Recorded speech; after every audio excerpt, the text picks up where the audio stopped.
मैंने दुनिया के जितने देश देखे, मैंने किसी देश में मातृभाषा की उतनी बुरी गत नहीं देखी जितनी अपने देश में देखी है। मेरे कुछ परिचित डॉक्टर बनने के लिए रशिया गए पढ़ने के लिए, यूक्रेन गए पढ़ने के लिए। तो मैंने उनसे पूछा, मैंने कहा कैसे पढ़ते हो भाई, वहां कौन सी भाषा में पढ़ाते हैं? अंग्रेजी में पढ़ाते हैं? बोले नहीं, रशियन में पढ़ाते हैं मेडिकल साइंस। यूक्रेन में यूक्रेन की भाषा में पढ़ाते हैं रशियन, मतलब मेडिकल साइंस। लगभग हर देश में वैसा हाल है। तो मैंने उनसे पूछा कि फिर आप कैसे पढ़ते हैं, आपको तो भाषा नहीं आती है?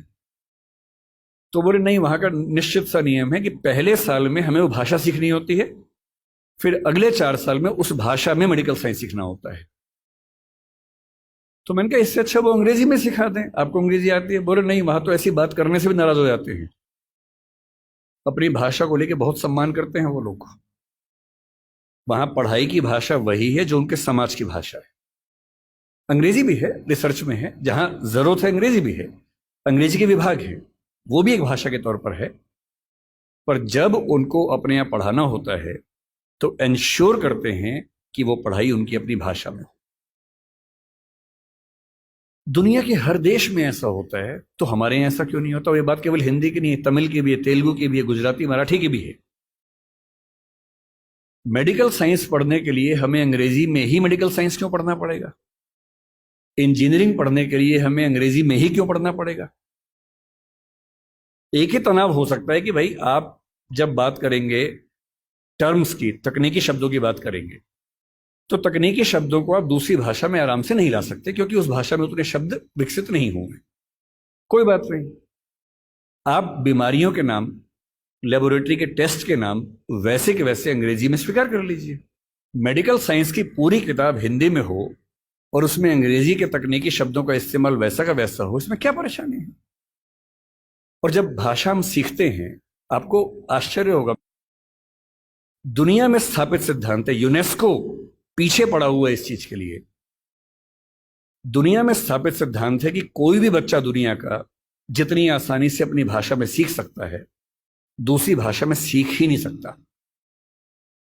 इसमें एक्सपेरिमेंट्स हुए बहुत सारे। जो लेटेस्ट एक्सपेरिमेंट्स हैं उनमें से एक आप सर्च कीजिएगा, इथियोपिया में 1994 में एक एक्सपेरिमेंट हुआ। वो जो करने वाले नाम है, उनका व्यक्ति का नाम इरेद सईद ऐसा कुछ नाम है, बहुत प्रसिद्ध है। आप इथियोपिया 1994 मदर टंग इतना करके सर्च कर लीजिए, तुरंत सामने आ जाएगा। उस व्यक्ति ने बहुत गंभीर रिसर्च की।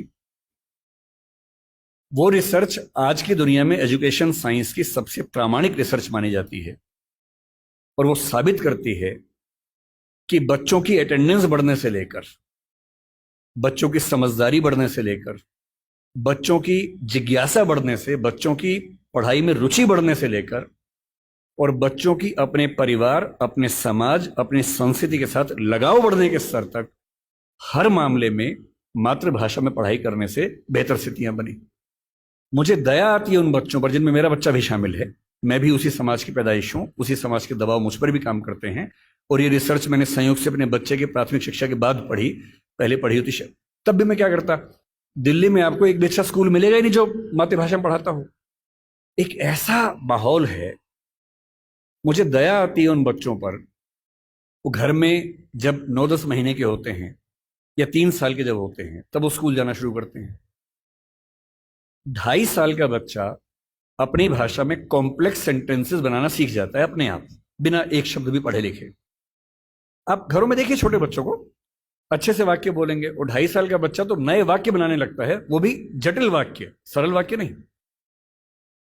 उस बच्चे की इतनी गहरी पकड़ एक भाषा में हो चुकी है, एक भी दिन स्कूल नहीं गया है। और इसलिए मातृभाषा का अध्यापन जब स्कूल में होता है, टीचर को पता होता है कि बच्चे को भाषा पहले से आती है, इसे दुरुस्त करना है, सिखाना नहीं है जीरो से। और वो बच्चा बड़े अच्छे मूड से स्कूल गया, उसे मम्मी को टाटा किया, स्कूल जाके पता लगा टाटा नहीं बोलना, बाय बोलना है। उसकी दुनिया खिसक जाती है उसके पैर के नीचे से। वहां उसे पता लगता है कि भिंडी नहीं है, ये लेडी फिंगर है। तुम जो लाए हो वो आलू नहीं है, पोटैटो है। रोटी नहीं है, ब्रेड है। ठीक है ना, ब्रेड तो वो होती है नहीं, वो सब ब्रेड्स होती हैं। समोसा है ही नहीं इंग्लिश में, उसको पता लगा कि होता ही नहीं है तो।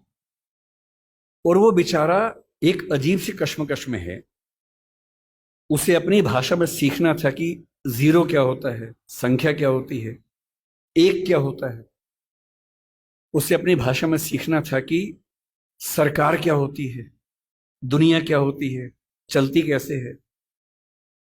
उसे सीखना पड़ रहा है कि पहले यह समझो कि दुनिया नहीं वर्ल्ड होता है।